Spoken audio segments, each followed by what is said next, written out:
I'm Inez Stepman. I'm Ben Weingarten. I'm Amber Duke. I'm Will Chamberlain. And this is NatCon Squad, where common good and common sense meet. NatCon Squad is produced by the Edmund Burke Foundation, the home for national conservatism. Subscribe now on Apple Podcasts, Stitcher, Spotify, YouTube, or wherever you get your podcasts.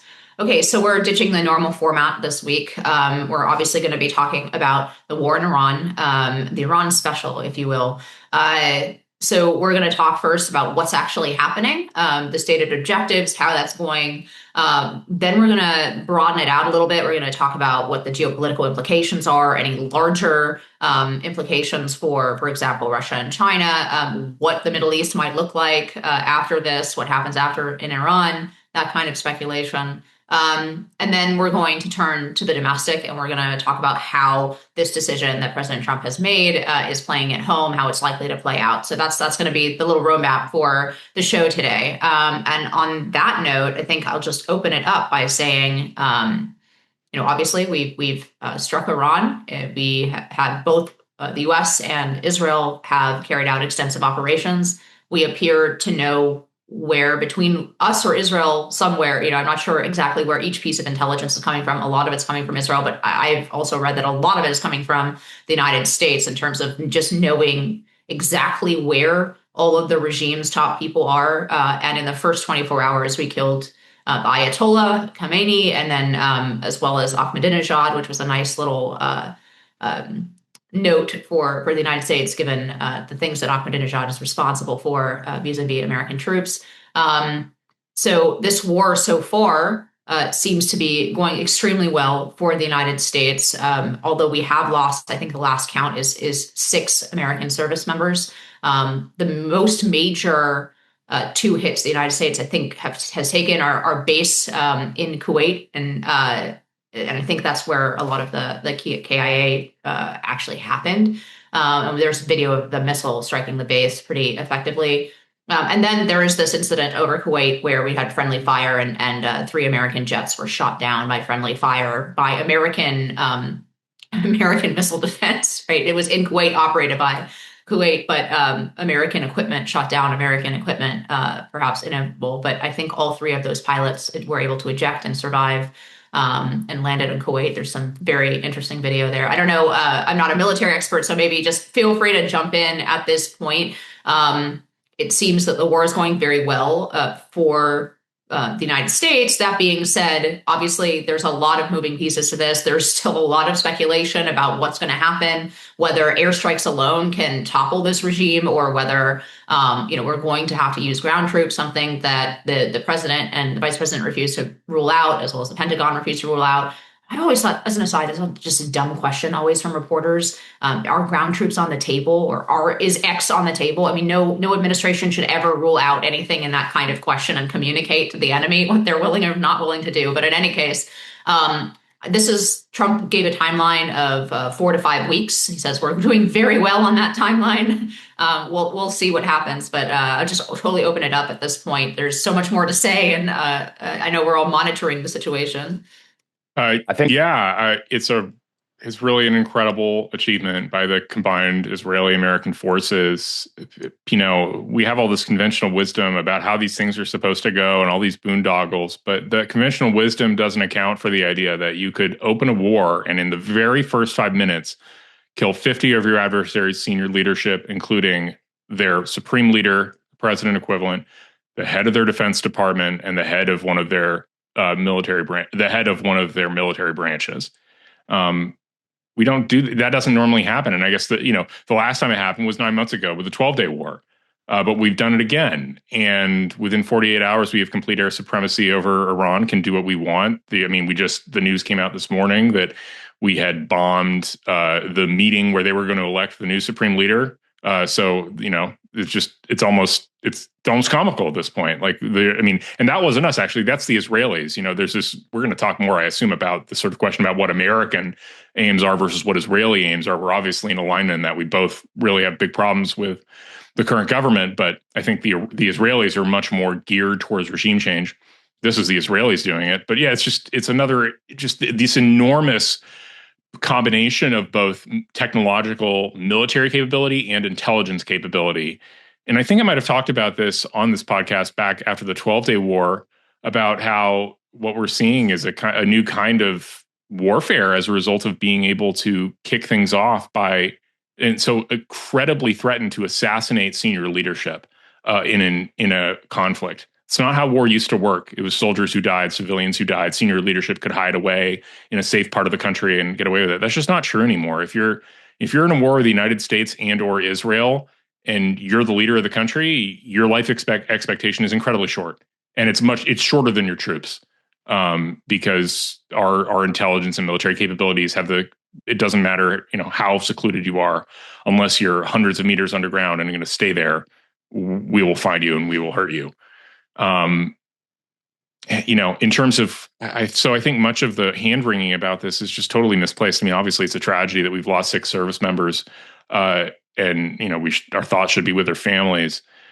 But I mean, in the context of what are we achieving versus our military losses, it's just enormous. I mean, I think that first off, people understand like Iran's killed like 1,000 Americans over the course of the last 50 years. They were going to try to build a nuke.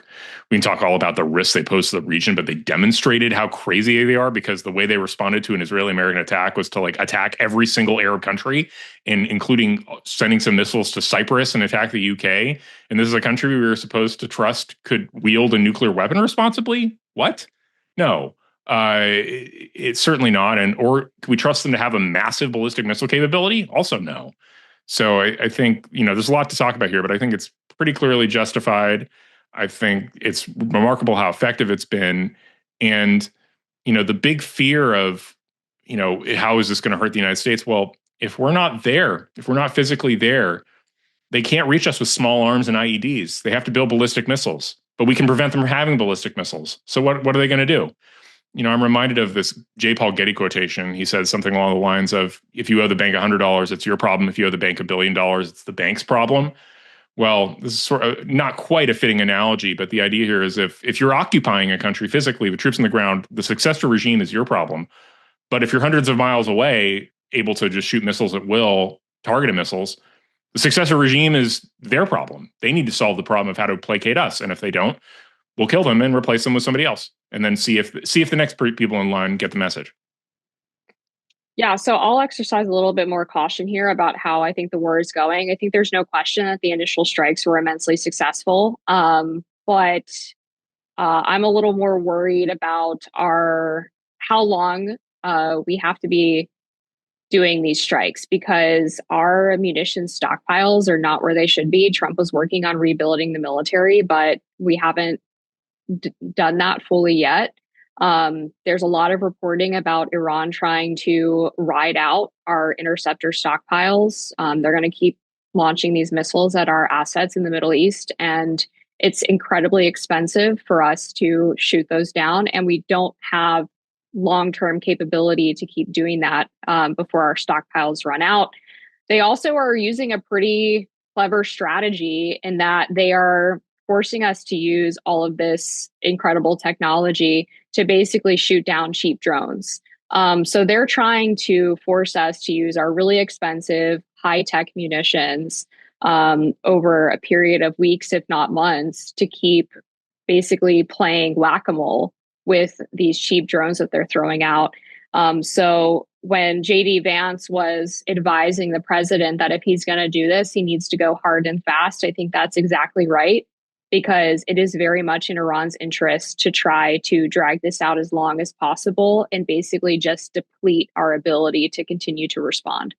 On the other side of that, one of the real positives that President Trump has himself talked about is that the Iranian missile stockpiles and their launchers themselves, they are burning through them quite quickly as well. So we'll see ultimately about the capacity of each side and whether Iran's tactical responses, I think, first of all, the disastrous one that they made of let's strike all the Sunni Arab nations in a bid to try and get those nations to then beg off the U.S., and force some kind of immediate ceasefire. I think that failed miserably, and we can talk about that more in the broader regional implications. Let me just say at the outset, stepping back, this has been a regime that's been at war with us at varying levels of intensity for 47 years, and from the hostage taking at a U.S. embassy. So, first thing we should say at the outset is that I'm glad, at least, and I assume we all are glad, that some justice has been done for the hundreds, if not thousands, of people who have been murdered, maimed, etc., directly or indirectly by this regime, and that's Americans. To say nothing, of course, of what they've done to others in the region and then to their own people. So it's an exceptional thing that the leaders of the world's leading state sponsor of jihad, with all this blood on their hands, American blood on their hands, have faced a bloody fate that was befitting of and commensurate with what they inflicted on everyone else. That's a good thing, in my view. What the knock-on effects are of taking out those leaders, I think, is yet to be seen. Are we going to have dissension within the ranks? Will there be defections? Will there be surrenders? What we know to date is that what the U.S. is trying to do in concert with Israel, and it seems like there is some probably delegation of responsibilities here, and I imagine this has been gamed out for months in advance of these operations, is President Trump laid out 4 objectives, concrete objectives. And I have a feeling, and we'll see over time, but my sense is that the far more complex, risky, and I think for us, the more opaque areas about who ultimately assumes power here, what do the opposition groups look like, how organized are they, et cetera.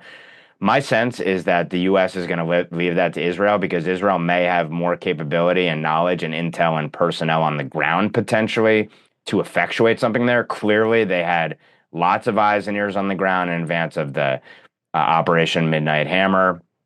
And now it seems that they have pretty substantial operational ability, not only in the air, but also reportedly there's been some ground incursions by Israeli special forces. We'll have to see ultimately. Who knows? There's obviously fog of war here. But I could see a duality where the U.S. focuses on its 4 concrete objectives that President Trump laid out, and Israel does basically the things that we don't want to do, or we're unsure about our capability of, or we think the risk is not worth it relative to what we can actually bring to bear, which is why you see administration officials, I think, talking about it'd be great if this regime is replaced, and we'll have to see, essentially.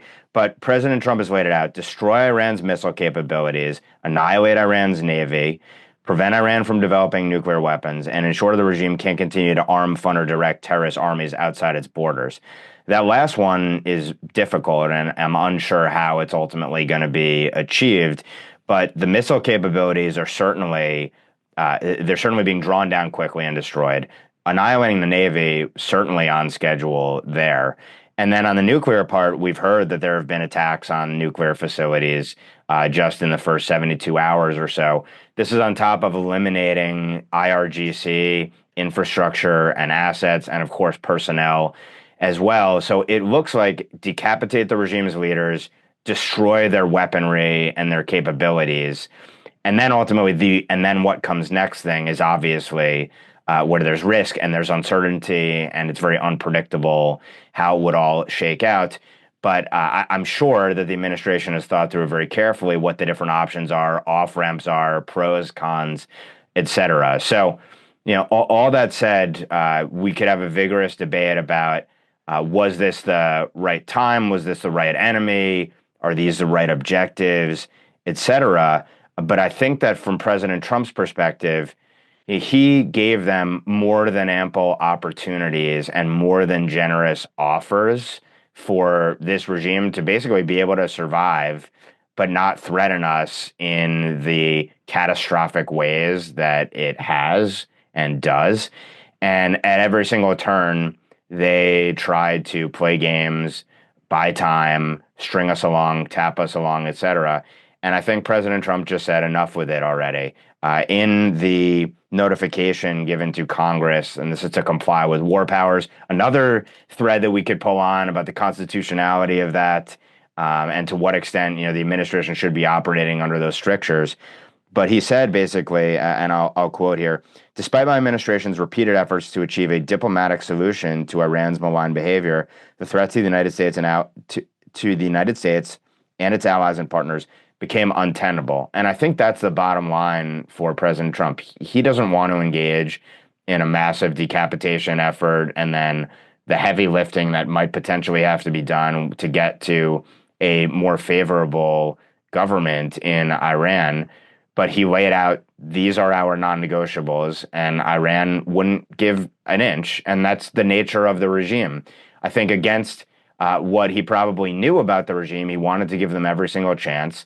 And it's simply in total conflict with their ideology to actually give on any of these things that America demanded.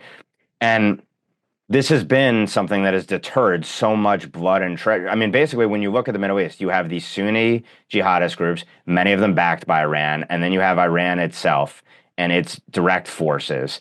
And most of the reason that we have been bogged down in the Middle East has been directly or indirectly associated with this particular regime. We could go back and look at history and we could say that it would have made a lot more sense to decapitate the Iranian regime after 9/11 than other governments potentially. And by the way, there was a link between the Iranian government and Al-Qaeda with respect to 9/11, but it's not worth relitigating any of that. The point being that I would put this, and I guess I'll cabin my comments, but this is part of a much larger process of pushing the world in a U.S. favorable direction in conjunction with our national interests and away from the direction of China, Russia, and what has been their junior partner, Iran. Yeah, I mean, I think in many ways, Iran has been at war with us since 79, as Ben said. And our response has always been a matter of cost-benefit analysis. And some of those worries about tying ourselves into the Middle East again, what happens after. So to some extent, even though I agree with that rationale, it doesn't explain, and I think a lot of people in America are asking this question, like, why now then? Because all of those things have been true for decades. And I think it comes down to this. There was basically an opportunity because of the 12-day war, because of I mean, frankly, at least, I don't know, maybe you guys, we're all around the same age. I always grew up thinking and hearing that Iran had just short of a first world military, right? That actually any conflict with Iran would be maybe not great powers warfare, but something much, much more serious than we saw in Iraq or Afghanistan in terms of what would it would take to affect any kind of change in that country. What we've seen since essentially October 7th and the attack on Israel and a chain of events that have happened since then is that Iran did not have the kind of ability to protect itself and especially air defense that it had in the past. We are essentially, as Will said, we are operating with impunity over, as my understanding, over Iranian skies. And my husband, who's monitoring the situation better than me and knows more about the military stuff, Amber's smiling because I'm sure her husband's exactly the same. And says that we now are sending in bombers that don't have the kind of dodging or firefighting capability, meaning we are confident about our ability to essentially operate there without being shot down, which is a huge accomplishment. So it is a cost-benefit analysis. And I think the question we're going to turn to now is, what are some of the larger implications of that? What are the hopes for what comes after? Is it possible to actually topple a regime from the sky? I think some of the threads that Will was pulling on from the beginning. I mean, if the conventional wisdom that you can't topple a regime from the sky is not true, it would be not true in the case where you can literally just kill the top 10% or 20% of the regime on demand, and whoever replaces in leadership just gets executed due to incredible intelligence, right? It's certainly going to test the proposition that you can't topple a regime just from air power, what we're doing right now. So, I mean, any of those threads you guys want to pull on, what are the larger implications? I tend to think, and maybe I'll open the remarks with this. I think that President Trump is completely resetting the global board with regard to China for the next 30 years. And he's doing it in a way that is not directly confrontational with China other than tariff debates, right, and trade negotiations. So he's not being directly confrontational, even in his speech about China. He's actually quite conciliatory. But behind the scenes, between Venezuela and this, he is the single biggest weakness of China in a war would be the ability to control oil. They don't have any oil, and they're very, very reliant on both Iran and on China. They're very reliant on the Straits of Hormuz to be open in a way that the West and America are not, even though it impacts our prices, global oil prices, obviously. But we're not getting the majority of our oil shipped through the Strait of Hormuz. So I don't think that's the only reason that we're going to war, but I do think that there is a strategy here. I think the whole Greenland thing ties into that. I think President Trump is trying to essentially cut off all of the support in oil or inability to move around and project power farther off the shore of China from the Chinese in the event that we eventually have to turn a Cold War into a hot one.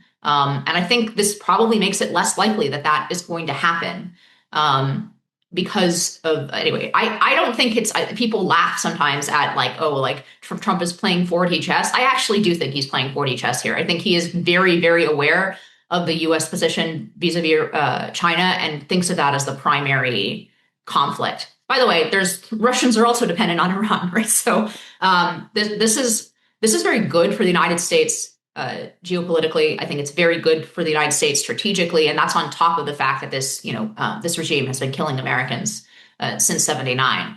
That being said, what's the cost going to be? What's going to happen in the region immediately afterwards?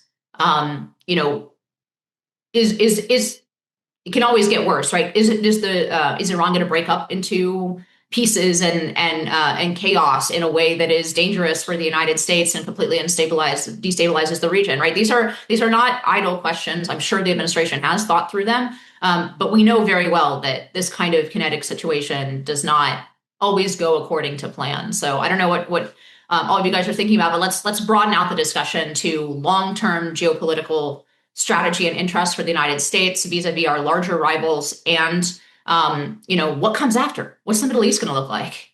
Because it's not going to look like it has for the last 30 years that all of us have been watching over there. Yeah, I do get the sense that there's a China play here. I mean, this is the clear through line between Venezuela, Iran, and the play for Greenland. Gordon Chang has been saying that on TV all week, and I think he's right. I am obviously concerned about what comes next. We apparently had some ideas for replacement leaders and then we killed them too, Trump said. So, and then we apparently struck more of them. He's creating jobs in Iran. That's what he said. Yeah, that's what which is objectively hilarious. But this is a different animal than Venezuela, right? Like the Venezuelan regime is motivated by money and power. In Iran, you have a lot of crazy religious fanatics. And so it's a lot harder to make a deal for a replacement regime with people who just have fundamentally different motivations than this new regime that we're kind of puppeting in Venezuela. So I think that's obviously a huge concern for the American people. And I know we'll get a bit into the politics stuff a little bit later, but I wanted to ask you guys about the role that Israel is playing here, because this has been a huge topic of conversation. There's been statements from Secretary of State Marco Rubio, Speaker Mike Johnson, and Tom Cotton, who have all said that the reason for the timing of the attack was because either A, they believed that Iran was going to preemptively attack U.S. assets or Israel, or B, that Israel was going to go ahead and attack Iran and the U.S. Wanted to preempt that because they knew that there would be a response from Iran on U.S. assets. Yeah, I can take that one. My understanding is that a big part of that sort of rationale is the fact that there needs to be legally a standard of imminence to justify the use of military force, or at least under the War Powers Act and some theory. So that's sort of, kind of the administration's rationale for imminence is under any circumstances, Israel was going to go. And if Israel went, we assumed that Iran would strike out wildly at us, which is sort of borne out by the evidence of the fact they struck out wildly at 15 countries in the aftermath of the combined strikes. But Trump this morning said, no, Israel didn't drag us into the war. I made this decision. And get it kind of strains belief, because if you go back, remember the 12-day war, it was Trump who forced Israel to turn the planes around in midair when Iran had sort of nominally broken the ceasefire. I just don't think Bibi's in a position to force Trump to do anything. I think Trump wanted to do this. And really the biggest evidence of that to me is you got to listen to the Steve Witkoff interview that he did on Hannity. It's a remarkable interview. And he did actually, I think, a better job making the case for war as a diplomat than Marco Rubio did himself. Because what Witkoff said was, we showed up in Geneva, and the first things they told us, the Iranians, were, one, we have 450 kilograms of 60% enriched uranium. That's enough for 11 bombs. And the distance from 60% to 90% is minimal. I was reading about it, or I was listening to Call Me Back on this question. They had some very good nuclear experts, and they explained that the work to get from 0% enriched uranium to 3% is 70% of the work needed to get to weapons grade uranium. That the gap from 0 to 3, because you start out with such small levels of enrichment and have to accumulate it over very, very tiny amounts over time, that once you're at 3%, getting to 90 is like is only 30% of the way left. So if you have 60%, you're a threshold nuclear state. That's like a week. So they're like, we have 450 kilograms of enriched uranium. That's enough for 11 bombs. Also, we have the inalienable right to enrich whatever uranium we want. And that's our negotiating position. And I heard that, and I'm like, this is like the Black Knight from Monty Python. These guys lost the 12-day war. And they're running around without an arm, and they're like, we're going at you. We didn't lose. Come on, put your gloves up, have at you. Like, we won. We literally destroyed your entire high command and bombed whatever we wanted for a dozen days, and we only stopped because we were in the mood for a ceasefire. Like, we could have kept going. So the fact that was their attitude in negotiation, Witkoff is really interesting too. Witkoff said he went back for a third try. And after the second day of negotiations, he thought, this is pointless. They're not even remotely close to our demands. Witkoff said he offered 10 years of no enrichment and will give you free fuel for your nuclear reactors, and was turned down flat, which really tells you everything, because the idea is if you're really doing this for peaceful nuclear purposes, you would be perfectly happy to just take free nuclear fuel. The reason you want to enrich is because you want to be able to threaten a bomb. But anyway, so, Witkoff went back for a third time, and then apparently the Iranians, after another futile negotiation, said, can you in public express positivity about the way things have gone? And Witkoff was like, no. But if you remember, there was some news reporting on Thursday, Friday that was like the Iranians and the Omanis were saying how great negotiations were going. Like no, they weren't. From the American perspective, you haven't gotten close to our requests and meeting our demands. So people should watch that interview. The Iranians came into this utterly indignant and utterly indifferent to what I think Americans rightly perceive as an overwhelming military victory that Israel achieved in the 12-day war. And at a certain point, unless we were willing to tolerate Iran with a nuclear weapon, and Iran wasn't willing to negotiate it away, so we're sort of, what else are you going to do? And then the question is, okay, are we going to go to war now, or are we going to go to war later? Do we want to deal with a weakened Iran now that even now can do some actual damage with the missiles that get through, or do we want to deal with it when it's got so many missiles that attacking them is just an incredibly dangerous proposition for your civilian population? Obviously, now is better. Do y'all think the Omani foreign minister was doing misdirection on behalf of the U.S. when he said a few hours before the strikes that they were close to a deal? Or was he just totally ignorant? I don't know. Maybe he was doing the Iranians a favor. Maybe. But then Witkoff could have said that publicly too. There's no reason why we couldn't have Witkoff talking about making noise, or we could have leaked something to Barack Ravid about how well things were going. Because Barack Ravid is sort of the automatic source for American Israeli disinformation. Whatever you read Barack Ravid and Axios about anything related to Israel and Iran, you assume that it's not true, and we're saying it to deceive our opponents.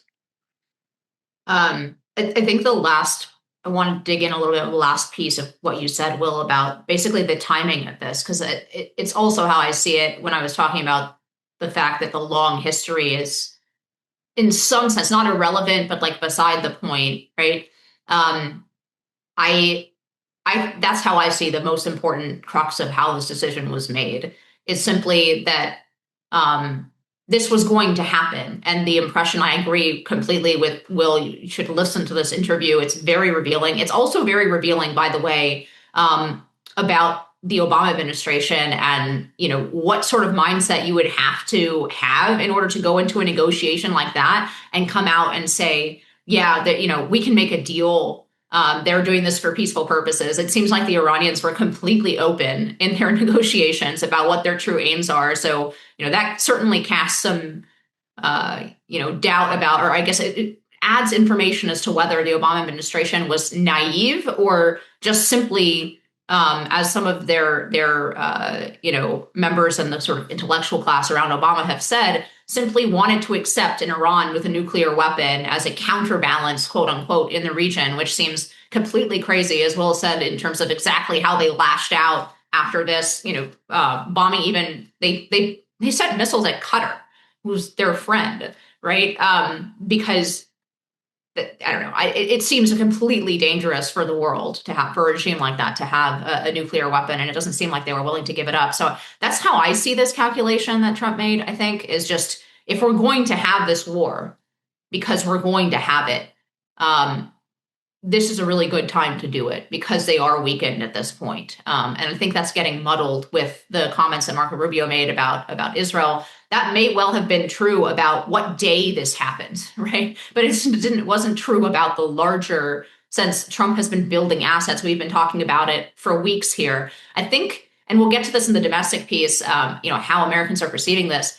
I think we assume that everyone was watching this massive military buildup the way that we were talking about it, or I think most Americans are completely blindsided by this. This is not something that was front page news. This is not something, but it was quietly happening for the last, whatever it is, 42 days. And it's the reason that this program has been predicting that this would happen for like 4 weeks now or whatever.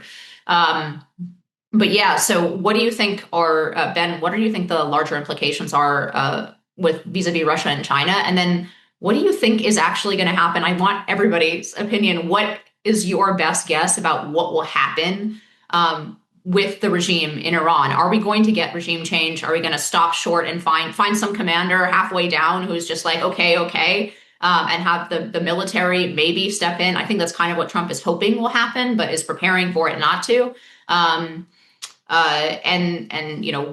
What's going to happen? What's your prediction? So the large implications, and what's your predictions for what happens the day after, quote unquote, in Iran? Okay, so before the larger implications, which I think I can do pretty succinctly, and before the what's going to happen next, which is obviously the most difficult question of the day, and if you're able to accurately predict that, you should be on the betting markets right now, and you should make a fortune, and then not be watching us on this podcast. But what I will say, just on the, first of all, I agree with Will. It seems like the reason that Secretary Rubio brought up the imminence thing was for purposes of war powers, whether or not that's constitutional or not. But he emphasized that the administration was complying with war powers, will comply with war powers. And he also said that basically, I'm paraphrasing here, this was always scheduled. So it was not a question of if, it was a question of when. So he went through the why and the why now. And then to Will's point, I just want to quote President Trump directly here this morning. The question was asked of President Trump, Mr. President, did Israel force your hand to launch these strikes against Iran? The rationale being that the administration knew Iran would retaliate immediately if Israel seized this amazing opportunity to use our intelligence to take out Khamenei and the rest of the top brass in one fell swoop. And the response was that, basically the U.S. needed to act because this retaliation was going to happen. The assets were already in position. We saw it all in real time. President Trump says, no, I might have forced their hand in response to that being Israel's hand. And he talks about we were in these negotiations with these quote unquote lunatics, he says, and he basically implies, the negotiations were going nowhere. And he says, based on the way the negotiation was going, I think they were going to attack first. That is Iran. And I didn't want that to happen. So if anything, I might have forced Israel's hand. But Israel was ready and we were ready. And we've had a very, very powerful impact because virtually everything they have has been knocked out now. On the war powers thing, by the way, if you look at the resolution, it talks about when we're going to enter hostilities or if there are imminent hostilities. There were no hostilities up until the point that Israel struck in coordination with our intelligence. I also think there's no way that Israel wouldn't have obviously given us notice when we're talking about this operation for weeks and months, potentially. We have all these assets in the region. It beggars belief, and I think that it is, for some people at least, obviously, this is just a continuation of the trope that Israel is leading the U.S. by the nose, which is an absurdity when you're talking about us being the strongest power in the world, and all manner of things where the administration has told Israel it disagrees with its decisions, it doesn't want to go along with it, it's going to pursue things a certain way. So I think that the president may have put that whole aspect to bed, but for war powers purposes, I think that seems to be why Secretary Rubio laid it out as he did. President also said this was this would be maybe the only chance for generations for the Iranians to take back their government from the theocracy, from the mullahocracy that's ruled there. So I do think this was an issue of last best chance potentially. And this is also in conjunction with Secretary Rubio talking about how they were building their ballistic or their missile stockpiles at a rate of something like 100 a month or something like that. And we were building 6 to 7 interceptors per month, I think was the ratio that he laid out. And basically, the word that's been used is immunity, that within a year and a half, it would have been almost impossible to take out these capabilities. And if you had these capabilities where it would be impossible to take them out, then of course it would make it impossible to take out at whatever they were going to do in their rebuilding of their nuclear program, which reportedly was already underway. So, okay, that's neither here nor there. That's one piece of this. Now to the broader sort of implications and the Russia-China thing. I'll try to do it as succinctly as I can. As I've argued before, it's very clear and cogent, in my view, what the administration has done in terms of securing our interest. And that's, of course, vis-a-vis the largest, most formidable foreign threat that we face in China, which is 1, close the border, 2, secure the interior, 3, secure our interests in our hemisphere and neutralize malign interests. And that probably is going to mean Cuba next. And that's kind of on the back burner, but there's been some reporting about the fact that we're already kind of having talks with what a Venezuela-like situation could look like in Cuba. Then restructure the global trade architecture in America's national interest and neutralize China's dominance over global trade. And then the Middle East is another piece in it. So I think everyone's right that the through line, Greenland, and obviously Venezuela and now Iran, that these are all linked, as has sort of been implied at least. First of all, Iran has been the source of 20% of China's oil. It's a massive source of drones, minimally, for Russia. And it's created a huge diversion of American resources and got us bogged down in this region, essentially, for decades. So for all those reasons, taking Iran potentially out of the Russia-China-Iran axis is a massive victory. And it also, by the way, just further instills doubt in the minds of the leadership of Russia and China of what could happen to us potentially if we cross America. So for all those reasons, I think it's significant. And these may be incidental or they may be direct attempted objectives of all this from the administration, but it's definitely relevant to the situation.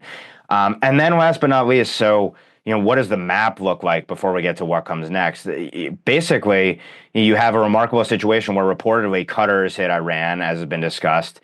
The Saudis apparently very much want in. The UAE may act in an offensive fashion as well. That's a remarkable shift. Even though you have Sunni and Shia hatred and militancy and hostility that is perpetually looming over this region, the fact, again, that Iran probably thought that it could leverage the Arab states to get the U.S. and Israel to back down seems to have completely backfired on them. I don't hold any illusions. I don't hold this Pollyannish view that there's going to be peace in the Middle East and kumbaya, et cetera, after this. But one can imagine a world where malign influence from Iran has been neutralized. Its arms have been severed in terms of these proxies. Now, on the one hand, that's a great thing because this is the world's leading state sponsor of jihad, and maybe it won't be after this. On the other hand, then you did have something of a counterbalance between the Islamic supremacists in the Sunni Arab world and then the Shia Islamic supremacists.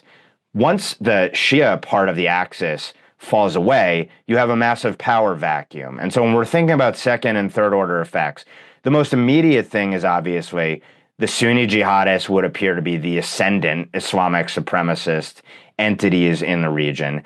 And when you look at who their big state sponsor or sponsors might be, the obvious answer is that Turkey is probably going to fill this vacuum. And Turkey is unique among the powers because of its membership in NATO, because of the size of its military, its capabilities. And so that presents a lot of other challenges and risks as well. It isn't a situation where world's leading state sponsor of jihad dies and suddenly there's no jihad and there's no Islamic supremacism. There will be a power vacuum. There will be malign actors that try to fill it. And the key thing for the U.S. is to the extent it can, anticipate how that's going to shake out, secure its interest in the interim, and to the extent possible, ensure that Israel plus reliable Sunni Arab powers who genuinely want to oppose the Muslim Brotherhood as a political entity and all of the Islamic supremacist militant arms, that there can be burden sharing to suppress them so that we don't have to focus on this region to nearly the extent we have going forward. So that is a massive issue that has to be thought through, and I'm sure has been thought through to at least an extent by the administration after this. And then as to what comes next, the question for me and the black box nature of Iran has always been, you have resistance and opposition forces. And when you had people out in the streets under the Obama administration, not all of those resistance or opposition forces were going to be superior necessarily to the theocracy. On the other hand, we just had potentially 30 to 40,000 people who were mowed down on the streets, who were clearly devoted enough to their cause to be willing to risk their lives to oppose the regime. And you have to assume that 30 to 40,000 is only a percentage. It's just not everyone was willing to potentially engage in that sort of sacrifice. And there's obvious fear.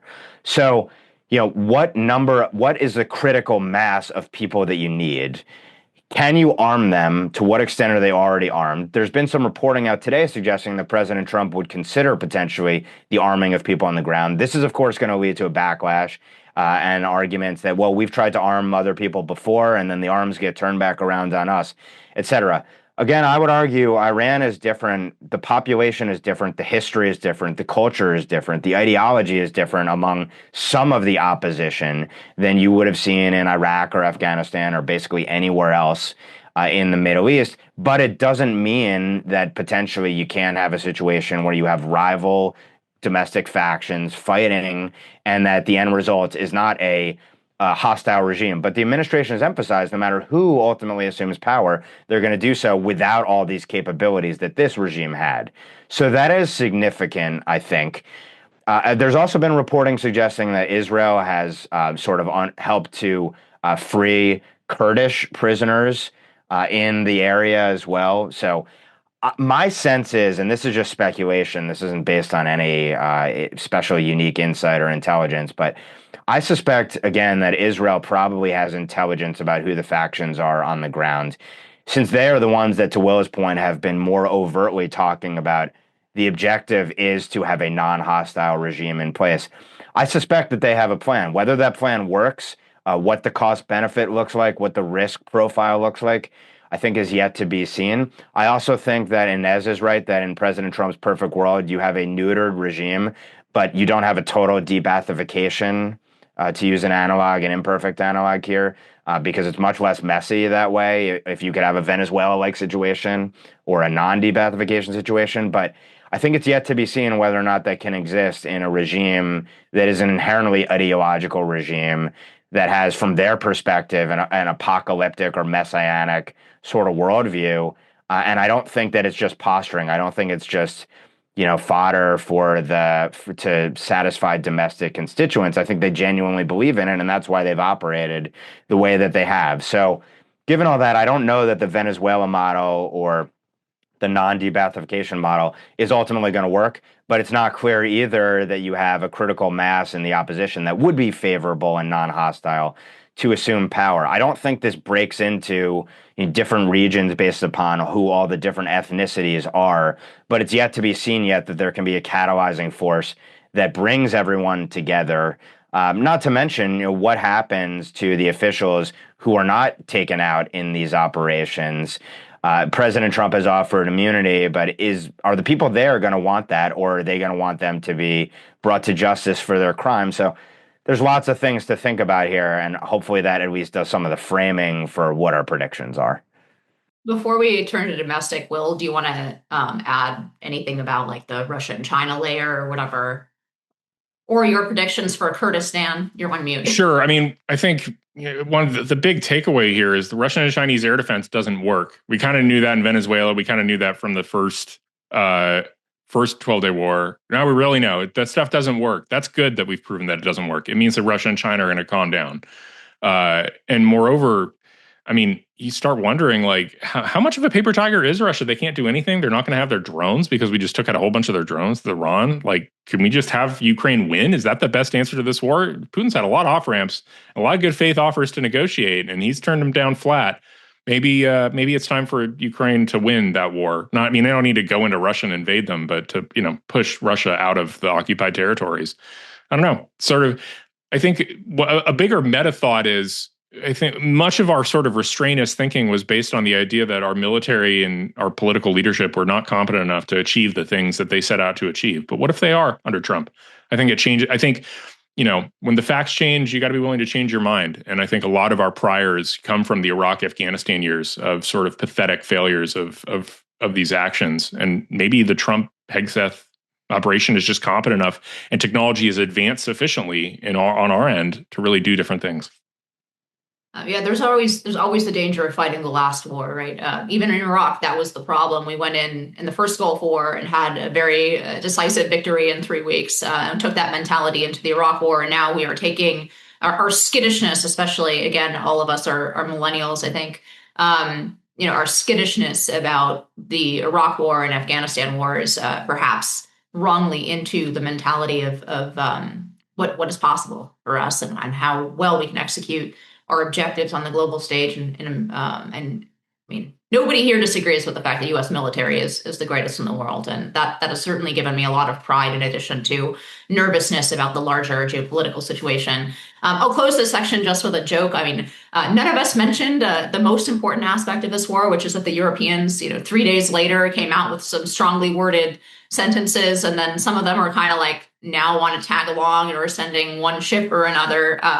But they had some very strongly worded statements to issue about this war. I think that's about as much of the geopolitical situation as they take up right now, which is just a further confirmation that generally the mentality of the Trump administration pivoting away from Europe as the most important of U.S. allies is probably correct. They have not demonstrated themselves to be good allies, which, by the way, the UK did not let us use their bases, did not let us use their staging areas. So until now, I think they've reversed that decision, but just not a great showing and a very expected showing from the EU and from the UK. Moving on to the domestic situation, I definitely think this has the potential to completely become, one way or the other, the legacy of the second Trump administration. We saw what happened with all of Bush's domestic programs, perhaps for better or for worse, but all of Bush's domestic programs, nobody even remembers the fact that he tried to reform Social Security or do anything else, right? His presidency became synonymous with the wars that were fought under his watch. So this obviously has enormous potential to impact not just the midterms, not just 2028, but the way that the Trump legacy is viewed in the future. So how is this landing with the American people? What are the different factions on the right? Obviously, there's some resistance on the right to this move, especially based around, I'll put it this way, the more reasonable ones, based around this nervousness of very, validated nervousness of the last 30 years of being stuck in these very long wars with no clear objective, draining both blood and treasure and focus from domestic problems. So there's concerns on the right there. Obviously, Democrats have come out and opposed this, and they say it's an illegal war. As an aside, I think the authorization of military force from 2002 actually very well covers this situation. I think, if anything, Trump was on shakier legal ground although stronger ideological ground in terms of it being our backyard and the Donroe Doctrine. But in terms of the legal technicalities, I think he has actually more room to maneuver here because of the way that the authorization for military force covers terrorism and the potential supporters of terrorism, which Iran undoubtedly was. So what do you guys think how this is going to land for the midterms for 2028 on the right, on the left? Thoughts? Yes, I'll jump in on the political implications for the midterms in 2028. Initial polling shows that only a quarter of Americans support the strikes, which already does not start you off on a good foot. If this causes energy prices to soar, which we've already seen prices rising, that's another complicating factor when affordability is sort of the word of the day for campaigns. So that could be a complicating factor for Republicans in November.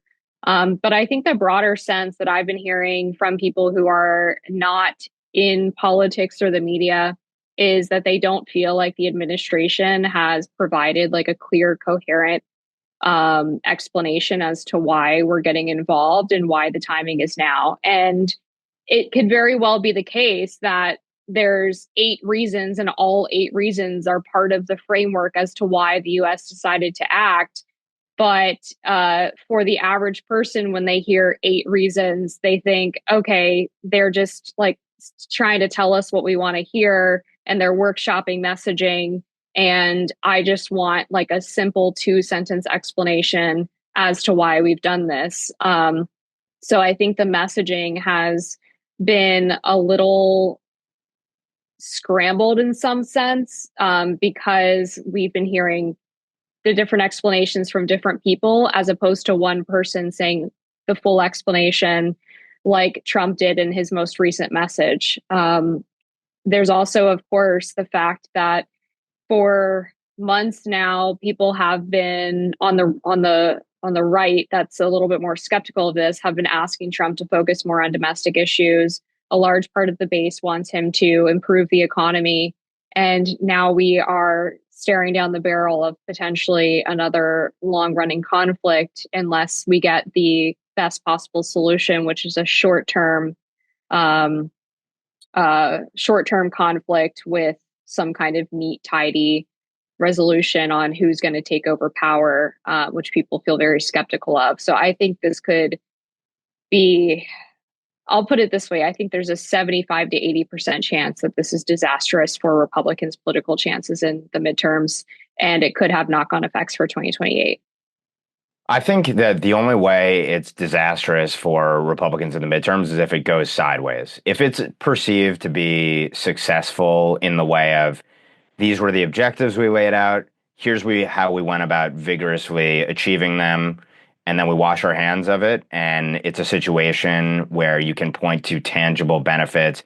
Oil prices aren't dramatically escalated because we eliminated any chance for Iran to choke off the Straits of Hormuz, and you don't have a hostile regime in place at the end of it. It's actually a massive boon to oil prices, to global trade, and that's obviously a massively positive thing on top of all the other positives. So it really comes down to your analysis of how do you think this ultimately shakes out? What's the American people's perception of it? And over what timeline? And I think America, to the extent we're the winners, we're perceived to be the winners, then that's a huge wind in the sails of Republicans and the president, probably. So I think it comes down to what you're basically, how do you think it shakes out? And how it shakes out dictates the political impact. Now, all that said, I agree with the idea that I would have advocated for laying out clearly and concisely over the weeks in the run-up to this. You know, here's why, to the extent these negotiations stall out or fall, why we absolutely have to act, and all the things that we want to achieve, or some of them, because you obviously don't want to give away what your plans are, and you don't want to give away anything really to the enemy in this case. But I would have advocated for that. Now, there's another argument, which would be like George W. Bush went through, laying out painstakingly and seeking out, international support beyond, et cetera. And again, there you saw a war go sideways and it loses favorability. Now, also to Amber's point about, where is this with the American people? Like when you look at the polls, and it's early, obviously, the approval of military action against Iran, the Real Clear Politics average has a spread of -8. So the administration underwater, 47% disapprove, 39% approve. But in most of those polls, Republicans, about 3/4 approve, and it's under 15%, I think, that disapprove. So take that for what it's worth. I mean, obviously, Democrats are going to oppose anything the administration does, essentially. And then you have Republicans who are probably generally in favor, but also, understandably, for some at least, view what our experience and our history in engaging with Islamic regimes and adversaries. They're obviously very cautious about this. We have seen, obviously, a near-term spike in energy prices. We'll see if ultimately that persists or if the success brings down the prices, makes people less fearful about all the potential knock-on effects from the situation, et cetera. And again, I do think the situation is distinct from other ones because the president has shown in the past he has no desire for long-term engagements. He's laid out what the goals are. We've acted incredibly decisively here, and this is about deterring other people. But this is a riskier engagement, no question, than the other gambits that President Trump has engaged in. I think to that end, I guess also like the illegal war thing, I think that is playing to the progressives. I think most Americans probably think you need a commander in chief to be able to act vigorously. Who knows if war powers is actually constitutional itself? I don't think this was about the midterms. I think, if anything, the president genuinely felt that he needed to act now in terms of the merits of the situation and the risks associated with it. The fact that it's up against the midterms, yeah, it could make things go very sideways for the midterms, but he's a lame duck. And I think he's doing what he actually thinks is right, irrespective of what the politics turn out to be. And so I think it's another example of the president's courage, and you can disagree or agree with his rationale and how we're executing this and whether this was the right operation in the right place at the right time. But I think it again shows a level of courage, which is one of the underrated traits of the president. He doesn't have his finger in the air. He's not looking at the politics of the situation, but the politics may well end up very propitious if this goes well. It's yet to be seen, and I totally accept the idea that there's inherently lots of risk associated with this, and it could prove politically really painful. We have to hope and pray that for our troops and for our country, that these objectives are achievable and achieved, and that ultimately we're all better off for it, for peace and prosperity. Yeah, I pretty much agree with Ben. I think the political impact of this is going to be tied up with how well it goes. I think if it goes badly and it drags on and doesn't really achieve anything, then yeah, it's going to be a drag on the midterms. But, if you had asked the American public what they would have thought about trying to send in Delta Force to Venezuela to capture Maduro, they'd have been against it. Then it worked. And everybody's like, oh, that's really cool. I think that's the sort of natural intuition where you say, okay, we're at a war of the run. I didn't know we wanted to do that, but hey, it seems like we killed their top 50 leaders on the first 5 minutes of the war. Okay, maybe we should, think about this. And I think that's where you're getting a lot of. It's good Republican numbers, honestly, because it's not a 2003 environment where we're 18 months off of 9/11 and you're going to get 90% approval for a war.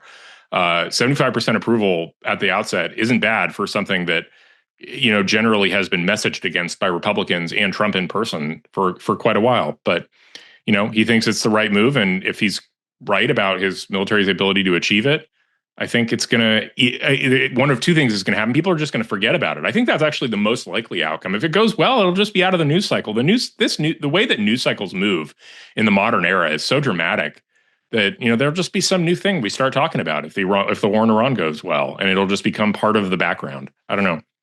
Yeah, I think in some sense that makes it, to pull on what Ben said, that makes it courageous. I don't think that Trump, even if it goes really well, I don't think American voters are generally focused on foreign policy that happened 2 years ago. And generally, I think we way over in all directions. We over ideologize, if that's a word, or make more ideological than most Americans actually are in the way that they think about foreign policy. I think Will is exactly right. This is a big gamble for President Trump. I think if it goes sideways, it will become a failed part of his legacy, and it will really mar all the great things that he's done for this country in his legacy. And I think he knows that, by the way. If not he, then who, right? Considering the messaging that he went into 2016 with, 2020, even 2024, alongside, I will say, he's always been consistent that Iran cannot have a nuclear weapon. So he's always said those two things. I have to say that I'm a plan truster. I really do think that he is an incredible strategic thinker when it comes to geopolitics. He reads people very well, which is an extremely important part of geopolitics. And so I admire, as Ben said, his courage in doing this, because I think he fully understands that if it does go sideways, it's taking a large part of his legacy along with it. And I do think he really cares about that. So he's holding a lot of balls in the air, and he's making some very gutsy calls. There is a potential for in a few weeks that we are triumphantly wrapping up this discussion. There's also the possibility that in a few weeks that what we just said looks a lot like mission accomplished. So we'll close out the episode by saying, of course, that our thoughts are with our troops. We just hope and pray that we can keep these casualties to the 6, and that we keep casualties low in this mission. And to say that we're extraordinarily impressed, that I think is a universal feeling, no matter how you feel about the politics of this, or whether you think it was the right or wrong call to strike Iran. I think it is universal that we are incredibly impressed with our military. We're so proud of you. And stay safe out there. And with that, I think we'll talk to you again next week. On behalf of Will, Ben, and Amber, thanks for tuning in. I'm Inez Stepman. I'll see you at the next NatCon Squad.